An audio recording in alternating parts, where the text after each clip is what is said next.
Hey everybody, just got back from a little ride and I figured I'd do a little walk around on my bike and talk about some things that I've done here and there. And there's not a lot of videos of these bikes out there because it is a 1 year bike. It was only produced by Honda for 1 year back in 1983, and that makes it a little bit rare. But they're very interesting bikes in a lot of ways, and I know there's a following for them. Being in the same family as the CX500 bikes, a lot of people are very interested in it, and so I figured I'd talk about it. It's a 1983 Honda CX650 Custom.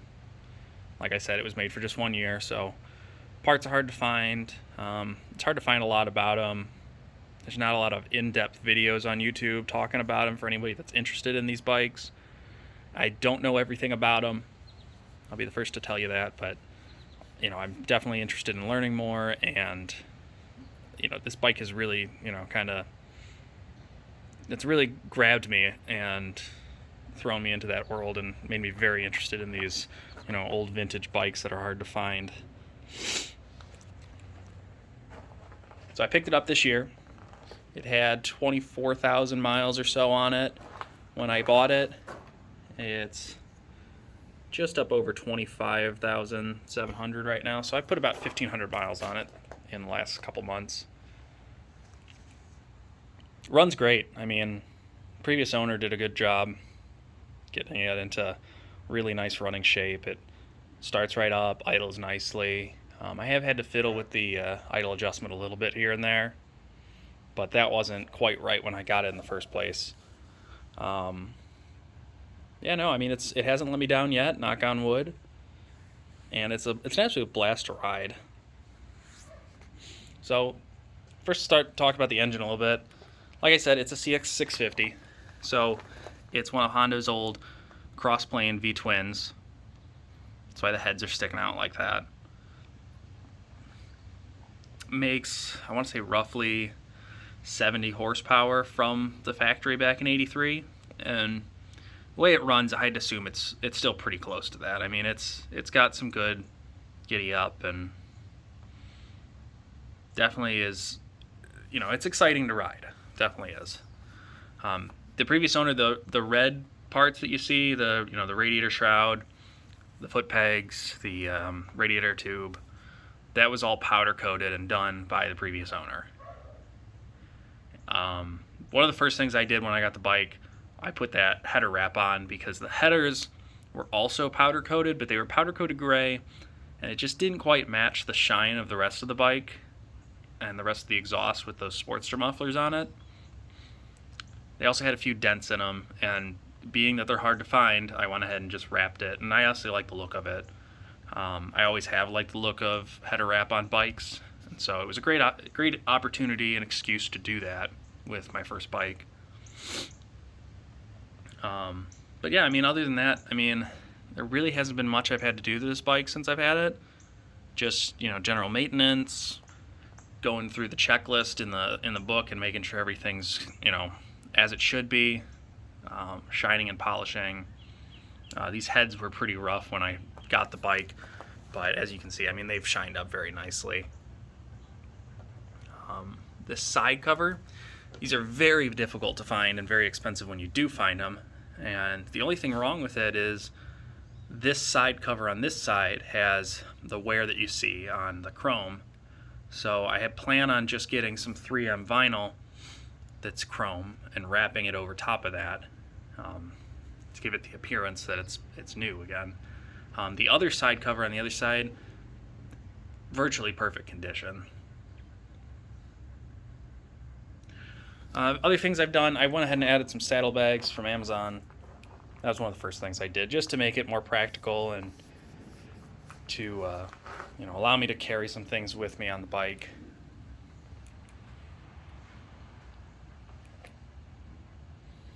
These turn signals are a pain because the rubber stalks on them deteriorate over time, and they'll just fall off of the bolt that's supposed to hold them in place on the bike. And that's what happened with this one. I just recently fixed it yesterday with some flex glue and then a little bit of electrical tape around it just to help hold it all in, and it seems to be holding pretty well. I rode it today, like I said, and it's still holding on, so fingers crossed it'll still be good, and that'll be a good way to fix them in the future should I have any more problems rather than having to find and buy new ones. Other things I've done, I added these built-well grips because the bike didn't have any grips when I got it, and I don't know, I think they fit the style of the bike pretty well. They're comfortable. I mean, they're just basic rubber grips.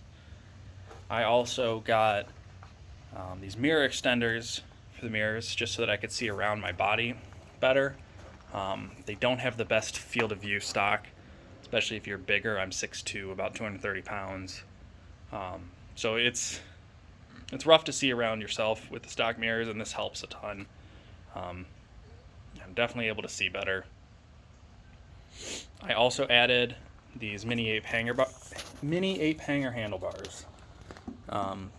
They're only 8-inch handlebars, but definitely more comfortable than the stock handlebars for somebody of my size.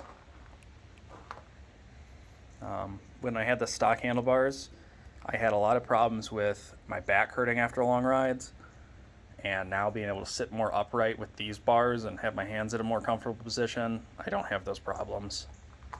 Also added this windscreen. It's just I forget what the maker is. I think it's Slipstream or Spitfire. That sounds right. It is the smoke one. It's quick detach. That's what I like most about it. So all you have to do is release these wing nuts here, and it just slides right on and off. Because I'm not a huge fan of windshields. You know, normal riding, I prefer to just have the wind. But if I'm going to go on the highway, I found that, you know, highway speeds on a bike this size, it's not the biggest. It weighs about 400 pounds, you know. You do get blown around a bit.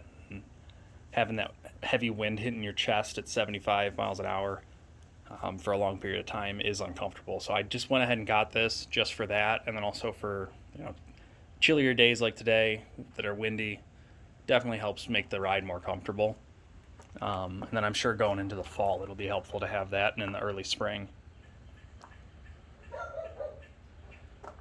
I also just recently got this sissy bar to make a little bit more comfortable for my wife when she rides with me, and then also I like the look of it, the tall bars. And then they're also nice and practical because you can, you know, strap bags to them and stuff. And this particular one came with the cargo rack. So again, added functionality. I'll be able to throw a bag on there, roll up my riding jacket and put it on there if it gets hot. You know, whatever it is you need. It's definitely a good thing to have, I think. This particular one I purchased off eBay. The seller told me it was for this bike, and I should have known better because it doesn't look like any of the ones that I've seen that are stock. But I was able to make it work. It's wider than the bike actually is, and so I purchased some longer bolts and metal sleeves, rubber bushings in order to mount it on, and it's sturdy. You know, it's not going anywhere. Gets the job done. And I also like it because it retains the actual stock grab bar on there and glove box. So you're still able to use all that. So it actually kind of worked out for the better. But I just put that on. She hasn't had a chance to ride with it yet, but I think she'll be more comfortable. Especially, you know, being as big as I am, and she's only 5 foot tall, so when we were just riding, holding on to me, it was kind of tough for her. So I think if she's able to lean back a little bit more comfortably, then I'm going to be able to lean back more, and it's just going to be a more comfortable ride for everyone involved. It does have Harley-Davidson Sportster mufflers. I think they're just the stock mufflers for the Sportster. Those were on it when I bought it.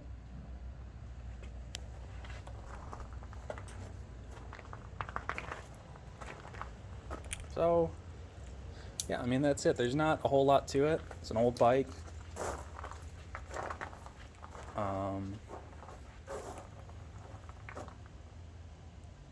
One quick thing, the Venom symbol on the tank, it's not necessarily because I really like Venom or Spider-Man, whatever. I do, but it's mostly because after I got the bike, I noticed that there is a spider in the tack that somehow got himself trapped in there and died in the most perfect position. He's just sitting there looking at you all the time, and I just thought it was funny. Rather than try to get him out, dude, I'm just gonna leave him in there, and he's part of the bike, you know. So let me start it up and let you hear it, see how it runs. Like I said, I mean, the thing runs really well, and you'll see. I mean, I had been riding it, so it's not a cold start, but even so, I mean, it starts up right away and idles pretty well. So like I said, I don't have any real complaints about the bike. Show you all the turn signals work and all the lights. It's got the left turn signal.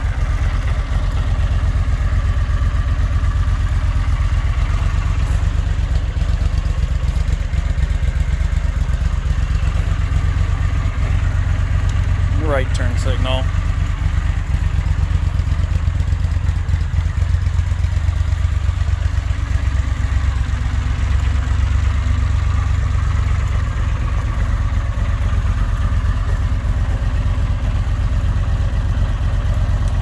And the brights.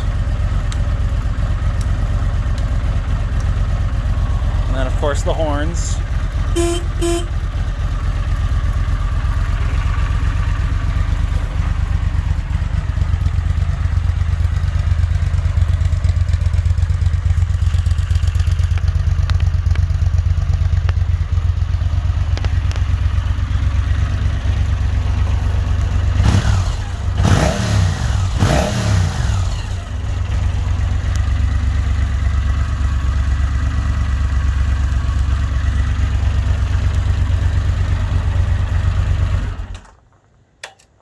So yeah, there she is. I mean, I hope if you came to this video because you were interested in the bikes, I hope that you learned a little bit about them and at least got to see kind of what they're all about and enjoyed it.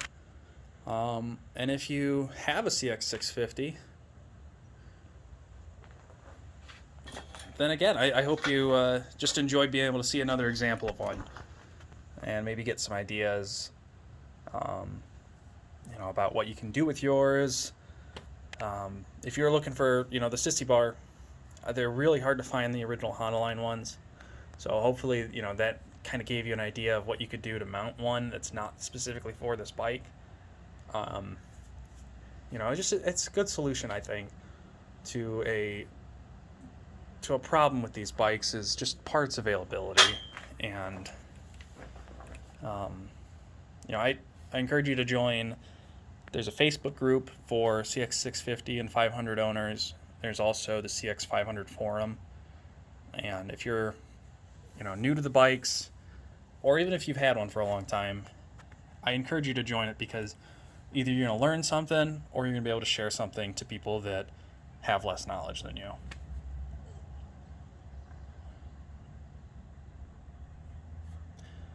So, you know, that's it. I hope you guys enjoyed the video. And if you have any questions, just leave a comment. Thanks.